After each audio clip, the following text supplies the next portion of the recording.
Okay, just continuing along here on our sort of making this stats superhero logo.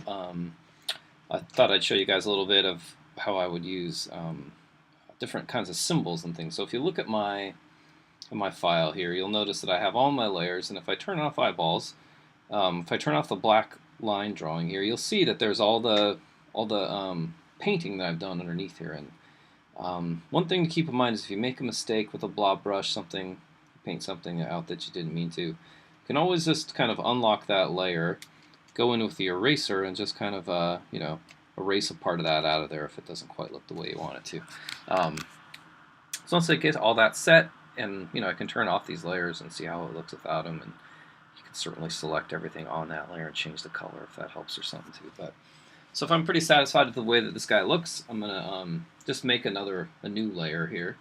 So I'll just create a new one, and I'm gonna I'll go ahead and leave those on. I'll just lock everything else. And what I'd like to do is I'd like to kind of make it look like there's kind of a string of sort of statistics, sort of symbols that are flying out behind him here, like it's a superpower. He's flying through the air. So I've gone ahead and drawn a few of these in advance just to kind of pre-bake this tutorial here. But if I look at the layer here, I'm going to go ahead and I'm going to grab my blob brush. I really like to paint with that.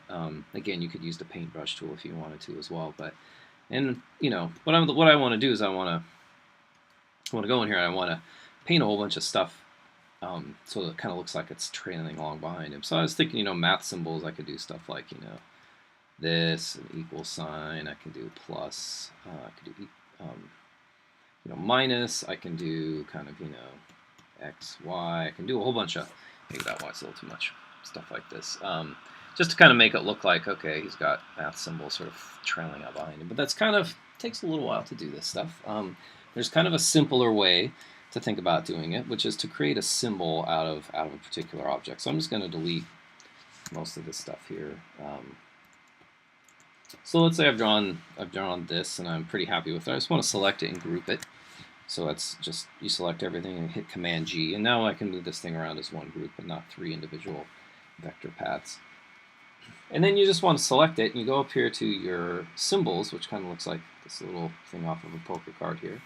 And you click up here on the drop-down menu, and you just say new symbol. And you can put down what you want to help you remember kind of what it is. You might want to just something like that, but usually you just do it visually. So now if I want to, anytime I want one of these, I can just drag it in here and change its size. I can rotate it if I want to a little bit, just kind of randomize everything. And I could kind of build an entire universe of these out of that. But there's a cool tool called the symbol sprayer that you can kind of play around with a little bit if you want to, which is kind of hidden over here. It looks like a spray paint can. And the cool thing about the symbol sprayer is that it just sprays out these symbols kind of like a spray can, right? So if you don't like it, you can delete it. It sprays them all out in a group. If you double click it, just like always, it gives you the parameters here that you can change. So I'll change that to 50. I'm using pressure because I'm using a Wacom tablet, but you could certainly use something else. You can kind of see I could draw like a little path here, right? You think, well, great, Scott, that looks okay, but and it keeps them all grouped together too, so you don't get distracted. So otherwise there'd be a million things everywhere. But they all look pretty. It becomes more of a pattern than it does anything else, right? So underneath the sprayer thing, there's all these options. So if I click the spray shifter tool, I can kind of play around with like randomizing these a little bit. There's a lot of different ways you can go about playing with it to mess with it. But there's also, if you click and hold that, there is also the spinner tool. So the spinner tool will kind of spin your symbols randomly.